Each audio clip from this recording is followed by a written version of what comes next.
My jealous wife spies on me with a toy car. I never thought something as small and harmless as a toy car could destroy the peace of my marriage. People think relationships fall apart because of big betrayals, cheating, or lies, but sometimes it's the smallest doubts that slowly grow into something toxic. My story didn't start with a fight or an argument. It started with love, deep and real love, the kind where you feel safe, understood, and complete. My wife and I were happy. At least, that's what I believed. She cared about me deeply, always checking on me, always wanting to know where I was and what I was doing. At first, it felt comforting. It felt like love, but over time, I started noticing something different. Her questions became more frequent, more intense, and sometimes, a little too controlling. Still, I ignored it.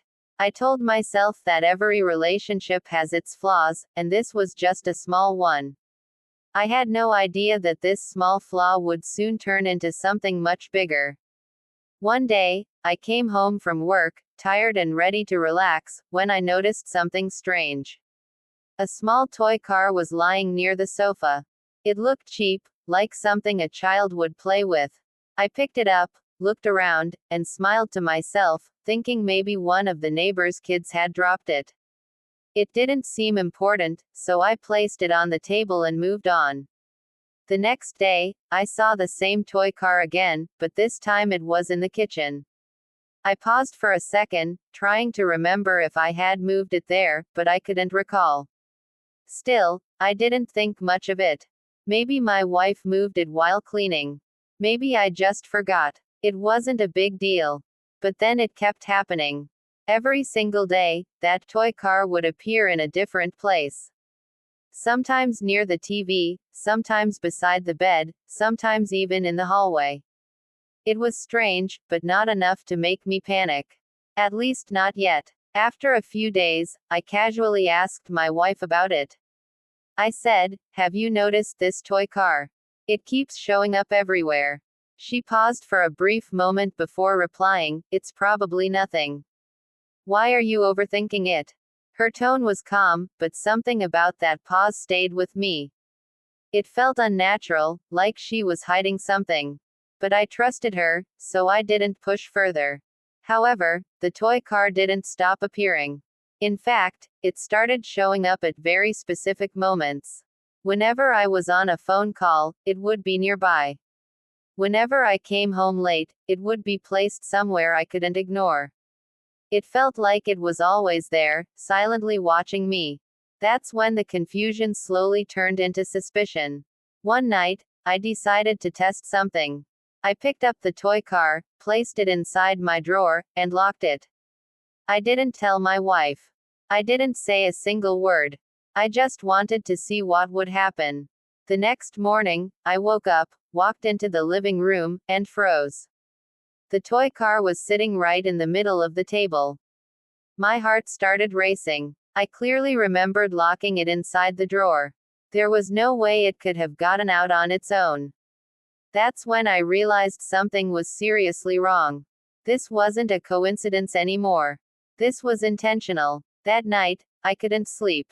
My mind was filled with questions, doubts, and fear. Around 2 a.m., I noticed my wife slowly getting out of bed. She thought I was asleep, but I wasn't. I kept my eyes slightly open and watched her carefully. She walked to the corner of the room, picked something up, and quietly left.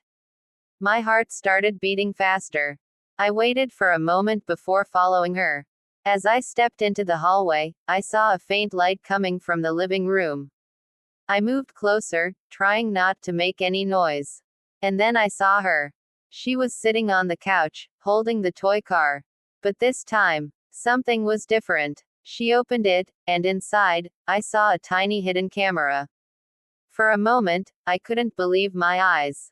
My own wife had placed a hidden camera inside a toy car and was using it to spy on me.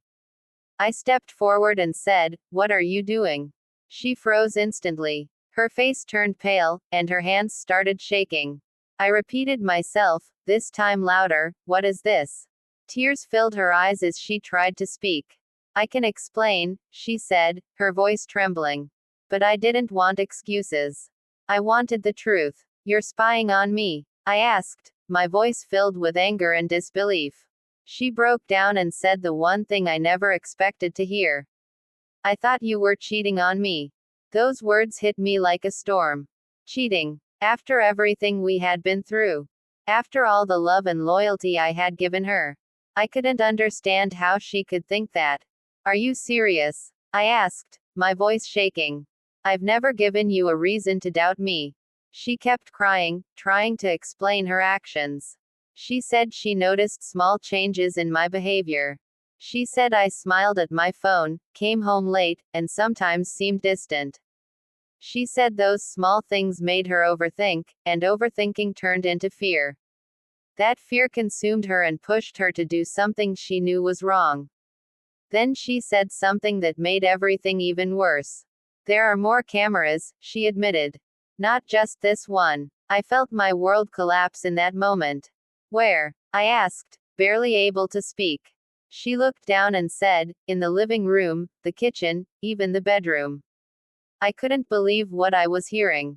Every private moment, every conversation, every second of my life had been watched. Not by a stranger, but by the person I trusted the most. I felt betrayed in a way I had never felt before. I looked at her and said, "Do you realize what you've done?" She nodded, crying uncontrollably. "I know I messed up," she said. "I went too far. I was just scared of losing you." I took a deep breath and said something I never thought I would say. "You weren't losing me. You were pushing me away." The silence that followed was heavy and painful. It felt like everything we had built together was falling apart right in front of us. The next few days were the hardest of our marriage. We barely spoke. The house felt cold and unfamiliar. It didn't feel like home anymore. It felt like a place filled with secrets, fear, and broken trust. I kept asking myself if I could ever forgive her, if I could ever feel safe again. One evening, she came to me with tears in her eyes and said she had removed all the cameras. She said she had started therapy to deal with her insecurities. She admitted that what she did was wrong and that she was willing to do anything to fix it. I could see the regret in her eyes, the pain, the fear of losing everything. She looked at me and said, "I don't deserve another chance, but I'm asking for one." That moment was one of the hardest decisions of my life. I was torn between my pain and my love for her. I knew trust, once broken, is never the same again. It's like glass. You can fix it, but the cracks remain. I told her that if we were going to try again, things had to change. There had to be honesty, communication, and clear boundaries. No more secrets. No more spying. No more assumptions. She agreed without hesitation. Rebuilding trust was not easy. It took time, patience, and effort from both of us. There were moments of doubt, moments of silence, and moments where it felt like giving up would be easier. But we didn't give up. We chose to fight for our relationship. We started talking more openly, sharing our fears instead of hiding them. She worked on her insecurities, and I worked on being more present and transparent. Slowly, things started to change. The toy car disappeared, but the lesson it taught us stayed. It reminded us how dangerous insecurity can be if left unchecked. It showed us how quickly love can turn into control when trust is missing. And most importantly, it taught us that communication is the foundation of every strong relationship. Today, our relationship is not perfect, but it is stronger. Not because we never made mistakes, but because we learned from them. If there is one thing I want you to take from this story, it's this: love is not about control, and it's not about constantly watching someone. Love is about trust. It's about believing in someone even when they are not in front of you. Because without trust, love becomes fear. And fear, if left unchecked, can destroy even the strongest relationships. So if you ever feel like you're losing someone you love, don't let your fear control you. Don't make the mistake of turning love into suspicion. Instead, talk, communicate, and trust.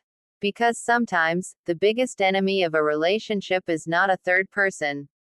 It's the doubt inside your own mind.